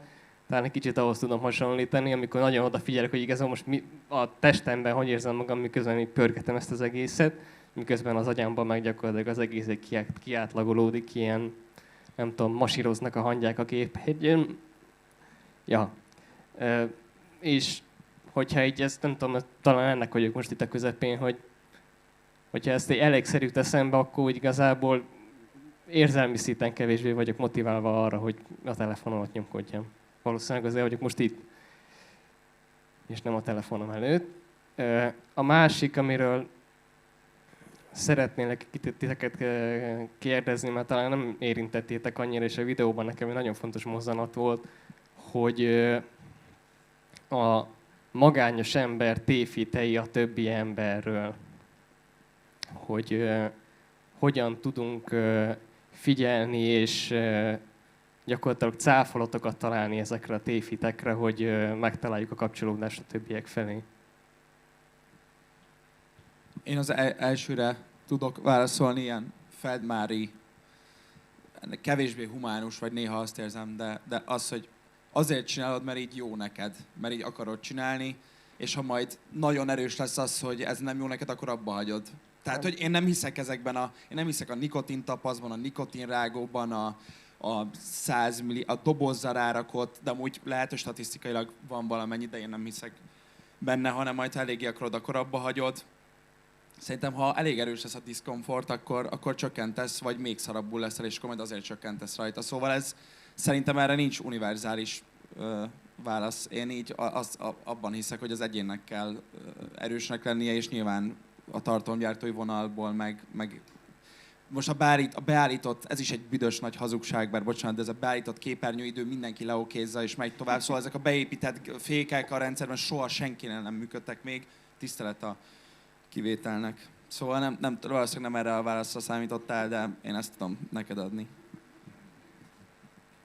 Szerintem nagyon jó páros a cigi és a okos eszközök, és főleg azért, mert dohányozni is nem maguktól kezdtek el az emberek, tökéletesen megvan a lenyomata, hogy a modern fogyasztói kapitalizmus kialakulásán és a modern marketing megszületésétől elkezdték a dohányzás iránti vágyat az emberekbe beleplántálni, nagyon sok pénzt költöttek erre, aztán amikor csak a férfiak dohányoztak, mert egy maszkulin dolog, akkor elkezdték a marketingesek összekötni a feminizmussal a dohányzást, hogy ez az előítélet ellenesség, a nők így lesznek egyenlőek a férfiakkal, ha dohányoznak, sikerült is, elkezdtek dohányozni, a tüdőrák a nőknél a 20-as évek végére már 5-szörösje volt, és az okostelefon sem egy természetes igényünk, azt is pszichológusok és mérnökök nagyon kemény munkaórái vannak benne, hogy ezt a rettenetesen addiktív készüléket létrehozzuk, és mindegyikről úgy beszélünk, hogy hát hogyan tudsz te majd egyénileg leszokni, küzd meg a dohányzással, az elhízással, ugye hány milliárd dollárt ölnek cukros üdítők,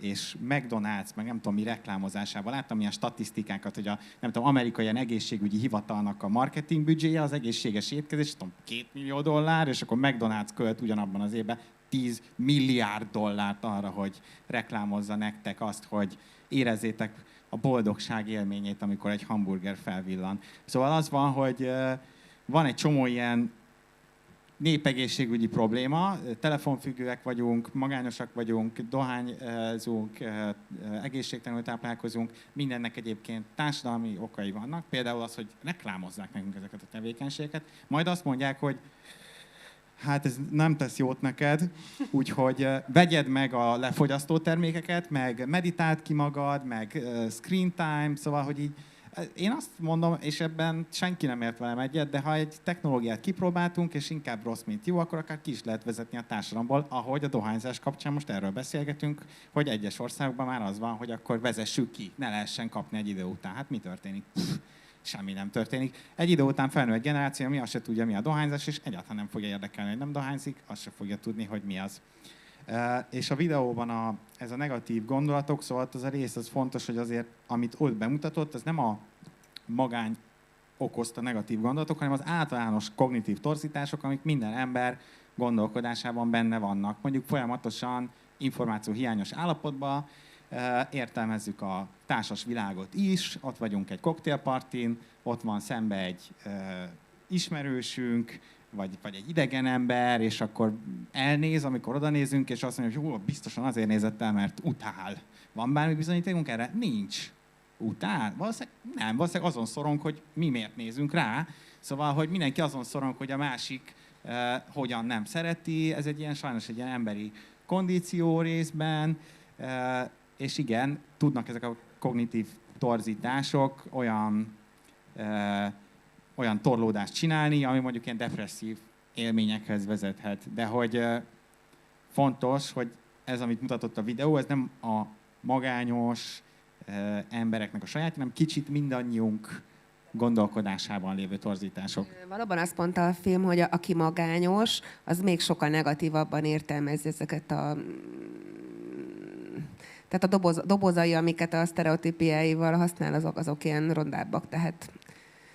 Igen, de ezek mondjuk, akkor, tehát csak hogy fontos látni, ezek szintek, ez olyan, hogy mindenki átéli, és persze ez tud fokozódni, és egy szorongás az egy depresszió már nagyon magas. De hogy ezeket mindenki felismereti magába, és ha felismeri magába valaki, az nem azt jelenti, hogy ő már valami csúszik lefelé, és rettenetesen magányos fotógrafia. Hát igen, ugye meg aminél kezdtük, hogy ugye magányos lehetsz alkalomszerűen is, meg lehetsz krónikusan is, tehát nyilván, ha éppen ilyen nagyon egyedül vagy, és akkor valamit bebonzizol, az más, amikor te tényleg ilyen hosszantartó krónikus magányban szenvedsz, meg már egy kicsit depis is vagy, és akkor ezek így kellőképpen ilyen ördögi körként jól tudják egymást erősíteni. Igen, ez biztos így van. És ehhez még fontos, hogy ezek ilyen kognitív újrakeretezési technikák, amiket a pszichológia ma árul, amik azt mondják, hogy teljesen logikusan abban indul ki, hogy egy csomószor azzal okozunk magunknak szenvedést, de ezt már a buddhisták, meg egy csomó ilyen spirituális tradíció is tudta, vagy a sztoikusok, hogy nem a világ bánt minket, hanem a világról alkotott képzeteink. És a világról alkotott képzeteink azok sokszor hamisak, vagy egyébként meg is lehet esetlegesek, meg is változhatnak. Nyilván, aki kelt már fel pozitív, jó lábbal, az láthatja, akkor minden jó, amikor meg negatív lábbal, akkor meg minden rossz. Nincs is ilyen kifejezés, hogy pozitív, meg negatív láb. Most már van. De a lényeg az, hogy ez fontos, ez tényleg egy erő, amit tudunk használni a hétköznapunkban, de nagyon látni kell, hogy ez filozófiai értelemben igaz, elméletileg teljesen újra keretezhetjük a világot, de az igazság fele, tehát tegyük fel, a főnököd minden nap ordítozik veled, egy szociopata állat, kínosz téged, és elmész, és azt mondod, hogy rettenetesen azt érzem magam, szorongok, és azt mondod, hogy miért? Hát jó, hát de keretezd át, van munkád, hát másnak mennyivel rosszabb. Erre is gondolhatnál, hogy van munkád. Vagy, szóval mindent át lehet elvi szinten keretezni, de nem biztos, hogy kell. Lehet, hogy bizonyos szempontból nem átkeretezni kell a dolgokat, hanem felmondani, vagy valamit kollektívan fellépni, hogy ne narcisztikus pszichopaták legyenek mindenhol vezető pozícióban. Tehát nem biztos, hogy mindig alkalmazkodnunk kell a nem normális dolgokhoz, mert szerintem tényleg vannak nem normális dolgok. Szeretném tiszteletben tartani mindenkinek a húgyhőjagjának a tűrőképességét. Az utolsó kérdés jön, és itt láttam egy úriember. Már fel is állt, és tessék. Ez utolsó. Örülök, hogy volt politikai töltése a mai beszélgetésnek, mert valóban ez egy társadalmi probléma, amit nem kéne az egyénre hárítani, hogy mindenki oldja meg magának. Ez is szerintem az ipari forradalom és annak a következménye, amit még azóta is élünk, de szerintetek milyen lenne egy ideális társadalom, ami arra motiválja az embereket, hogy újra menjenek közösséget alkotni és jól érezni magukat benne? Kezdhetjük mondjuk azzal akkor például, hogy parkosítjuk a fővárost. Ja, meg Samu, hozzád lenne egy kérdésem, hogy Horda vagy Ali? Eredetileg Ali, aztán hordáznom kellett, mert a hülye barátaim, akikkel játszottam, meg csak hordával voltak hajlandók újra kezdeni. Teljesen átérzem. Azt mondták, hogy teljesen fantáziátlan egy fantáziavilágban, ami bármilyen lény lehet, elf, törp, gonosz lény, emberi karaktert vállalni, és el kellett fogadnom, hogy valóban ez csicskaság. Amúgy én nem akartam az egyénre, kicsit amúgy akartam az egyénre hárítani a felelősséget, de olyan szempontból csak, hogy mivel gyorsan akarunk változásokat, és a diszkomfortot nem bírjuk ki, mert nyilván nem bírjuk ki, akkor csak magunkra számíthatunk, de hogy hosszú távon meg nyilván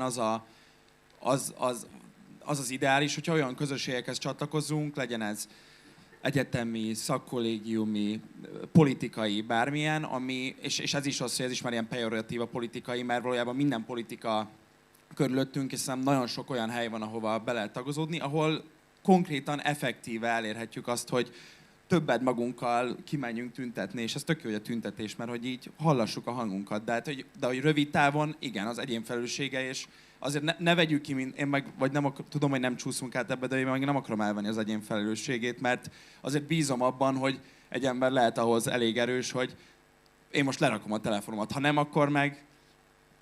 És persze ezek tendenciák, és a társadalmakat úgy kell nézni, de hogy én szeretnék így bízni az egyénben, de igen, a közösségekhez való csatlakozás is az, hogy aktívan így a demokráciát így építsük, hogy kifejezzük a véleményünket, elmenjünk választani.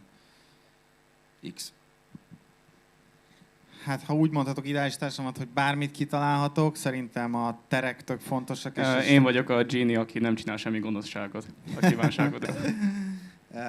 Szerintem a co-housing mozgalom tök izgalmas, ami azzal foglalkozik, hogy hogyan lehet olyan épületeket tervezni, amiben vannak privát terek, de azért vannak közösségi terek is, és például Bécsben ez tök erős, és tök sok ember fantáziát mozgatja, mert biztos vagyok, hogy az a pusztán jobb lenne a mentális jólétünk, ha mondjuk olyan emberekkel közös egy helyen lakhatnánk, egy csomó emberi kapcsolat azért szakad meg, mert távol kerülünk egymástól. Nyilván, hogyha valahogy meg lehetne oldani, hogy olyan közösségi házak épülnének, ahol be tudnak egyébként egymáshoz kötődő emberek is költözni, ahol vannak azért privát terek is, de vannak azért kötelező közös terek is, mondjuk mit tudom én, a konyha, vagy a mosó, ami folyamatos kapcsolódásra ad lehetőséget, aztán tök jó kompromisszum, így az individualizmus, meg a kollektivizmus között. Én betiltanám a modern marketinget, úgy ahogy van, szerintem rettenetesen jót tenne. Ugye a marketing lényege, hogy az emberekben azt az érzést kell, hogy valami hiányzik, hogy pótolhassad valamivel, amit megveszel. Szerintem, ha ezt kiiktatnánk, és nem lennénk kitéve ennyi reklámnak, akkor az önmagában hatalmas segítség lenne a közérzetünk, és egyébként szerintem az nem lenne akkora nagy ilyen forradalmi változás, fájna a cégeknek, de szerintem az nem egy akkora skifi gondolat.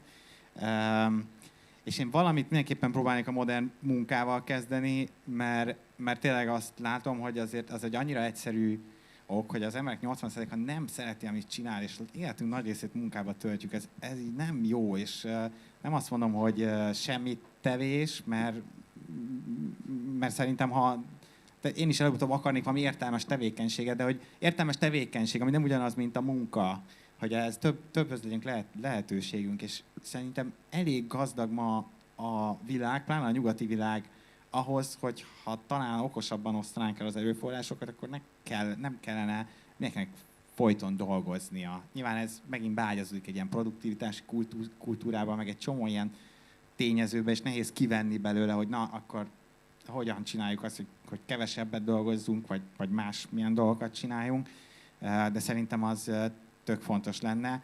És hát nyilván a legtriviálisabb dolog, ahol a legkönnyebben tudnánk valami óriásit csinálni, a társadalmi egyenlőtlenségek, amik iszonyatosan nagyok, tehát a magyar társadalomnak a 40%-a az gyakorlatilag, mit tudom, egy heti létminimum közelében él, és mondjuk egy heti megtakarításon az iszonyat folyamatos szorongás és stressz. Tehát valójában, és ahhoz még a magyar állam is elég gazdag, hogy egyébként meg tudnánk szüntetni ezt a nyomort. Tehát ez, hogy ma a társadalom fele nyomorban él, az gyakorlatilag nem azért van, mert nincs meg a technológiánk, az erőforrásunk, meg nem tudom, hanem csak azért, mert ilyen társadalomban élünk, és ezt megszoktuk. És ezen, ha változtatnánk, az egyenlőtlenségek persze nagyon sok dimenzióba ágyazódnak, és ezért nagyon nehéz, mert minden dimenzióhoz hozzá kell nyúlni, oktatástól kezdve a térbeli elszigetelődésig, például a kapcsolati elszigetelődésig, de erre egyébként erre lennének eszközök, és az szerintem óriási jólétnövekedéshez vezet. Nem jólét, ugye egyellel az az anyagi növekedés, és kétellel az a jólét, az pedig egy ilyen szubjektív, újfajta jó növekedés.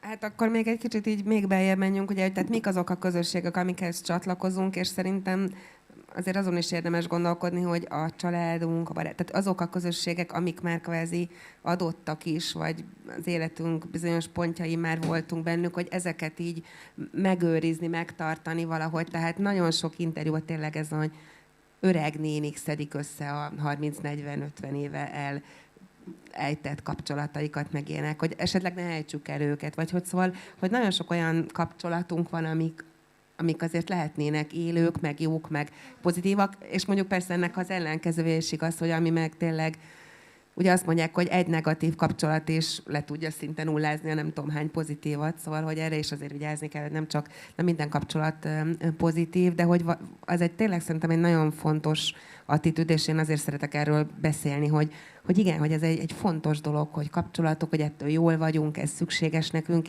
és viszont ezek nem lesznek maguktól, szóval, hogy ezt meg szeretnénk gondolni, hogy ugye terem, mint a meg ásókapa, meg nagy harang, nem, hát akkor kezdődik a meló, hogy akkor én azt most megszervezem, fölveszem a telefont, lelevelezem, nem tudom, hogy szóval, hogy ezeket ne átaljunk belepakolni, mert enélkül nem megy. És egyébként mindig van, tehát ugye régen ez is szépen így kulturálisan adva volt, hogy volt ugye a Mater Familias, ami szépen ugye jól egybe tartotta a nagy családot. És aztán, ha véletlenül meghalt, akkor ugye, tehát most manapság hány ilyen nagy család ment totál szét, amiatt, hogy meghalt nagymama, és a következő generációban már nincs még egy ilyen barom, aki meghív ugye 5 családot is mondjuk karácsonykor vacsira.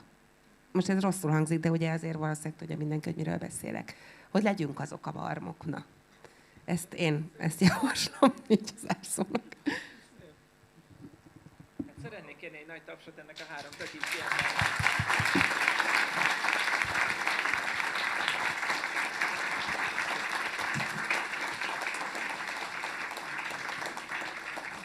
És akkor önmagamnak teljesen ellentmondva elő fogom vetetni veletek a telefonotokat, ugyanis hamarosan itt lesz egy QR kód.